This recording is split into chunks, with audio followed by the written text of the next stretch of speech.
Welcome back. Now, the Financial Institutions and Markets Act, FEMA, Act number 2 of 2021, commonly known as FEMA, yes. Now, this legislation regulates Namibia's non-banking financial sector under the supervision of NAMFISA. Our focus today is on Chapter 5 of FEMA, which deals with retirement funds and pension funds, and more specifically on the directive issued by the Minister of Finance concerning the implementation of this chapter. The Minister has provided clarity on the way forward, including the position on retirement benefit preservation regulations. And to help us unpack this message and what it means for employers, employees and fund members, we're joined by NAMFISA's Consumer Education Specialist, Junias Erasmus. Mr. Erasmus, a very good morning to you, and thank you so much for making time to talk to us this morning. A very good morning to the whole Namibia. A very good morning to you, ma'am. Thank you very much for having me. All right, just to get into it, what message has the Minister of Finance issued regarding the implementation of FEMA? Well, thank you very much. The Minister of Finance has formally directed the Namibia Financial Institutions Supervisory Authority, NAMFISA, to proceed with the implementation of Financial Institutions and Market Act. So that is the Act number 2 of 2021, which is commonly known as FEMA. So this directive represents a clear policy decisions by government to modernize the regulatory framework governing Namibia's non-banking financial sector. So it confirms that FEMA is no longer merely a legislative framework on paper, but that its provisions are now being operationalized in a structured and lawful manner. The Minister's message provides certainty to all stakeholders, to all consumers, including financial institutions, employers, the fund administrators, and everyone out there, that the Act will be implemented under NAMFISA's supervision in line with its mandate to promote stability, sound governance, and consumer protection within the financial system of this very wonderful country of ours. Yeah. Thank you. Why is the Minister's directive important for Chapter 5 of FEMA? Well, the Minister's directive is particularly significant for Chapter 5 of FEMA, so which regulates retirement funds and pension funds, because this chapter directly affects the long-term financial security of thousands of Namibian employees. So the retirement funds manage workers' lifetime savings, and any weaknesses in governance or oversight can have serious consequences for fund members.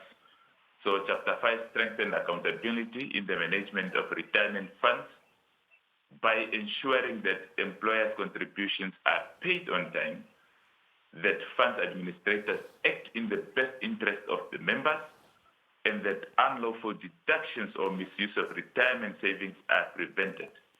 So the Minister's clear instructions ensure that those important reforms are implemented consistently and responsibly, thereby enhancing trust and confidence in the retirement fund system of Namibia. Yeah. Thank you. So what clarifications has been given regarding the preservation of retirement benefits?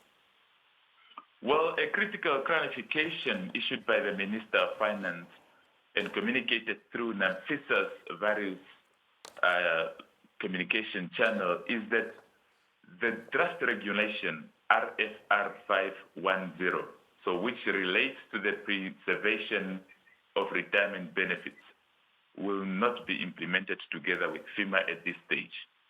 So this means that although Chapter 5 of FEMA will take effect, members are not being required to preserve their retirement benefits under the current implementation process. So this clarification is important because preservation generated significant public debate and concerns. So the Minister's message makes it clear that preservation is not being imposed without proper consideration, so thereby dispelling misconceptions and reassuring members that their concerns have been taken seriously. Yeah. So what will happen to the draft preservation regulations going forward? Well, the draft regulations dealing with the preservation of retirement benefits will be reworked and refined, taking into account all views, submissions, and concerns raised by the public, the consumers, and all the other stakeholders during the previous engagement.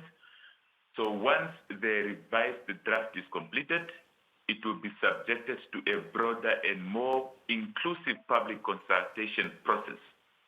So this ensures that the policy-making process is transparent, participatory, and responsive to the needs of workers and employers and the retirement fund industry. So no financial decision or no final decision on preservation will be taken without adequate consultation and careful consideration of its social and economic implications. So what should stakeholders and the public expect next from NAMFISA? Well, NAMFISA will, in the due course, formally communicate the commencement date of FEMA as well as the implementation modality. So including how various provisions will be applied in practice. This will involve issuing guidance to the non-banking financial institutions, retirement funds, employers, and administrators to ensure compliance with the Act.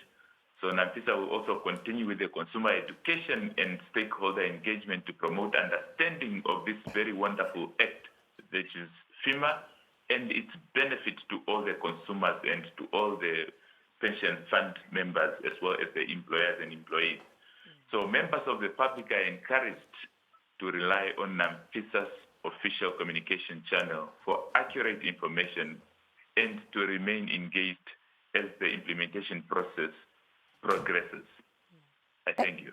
Any final remarks before we let you go? Well, I mean, it is the very last day of the year, so I would like to thank all the consumers out there. But the message from the Minister of Finance is both clear and reassuring. The Financial Institutions and Market Act, clearly the Act number 2 of 2021, is being implemented to strengthen regulations, improve governance, and protect consumers within Namibia's non-banking financial sector. So importantly, the preservation of retirement benefits is not being implemented at this stage, and any future proposal will only proceed after thorough public consultation. So my message to consumers and stakeholders is that to stay informed through official NAMFISA's platforms. So we have a consumer website, we have the social media platforms, and we also have a very wonderful corporate website. So actively participate in consultation process and remain confident that your voices matter as we work together to build a fair, transparent, and sustainable financial system for Namibia. So a message from Tulonga to all the consumers out there. So a very blessed 2026, and let's consider consulting NAMFISA going forward for protection. I thank you very much. All right. Mr. Erasmus, thank you so much, and do have a great year too. Thank you very much. Junias Erasmus, who is a consumer education specialist at NAMFISA, they're talking to us about FEMA. Don't go anywhere, more conversations coming your way.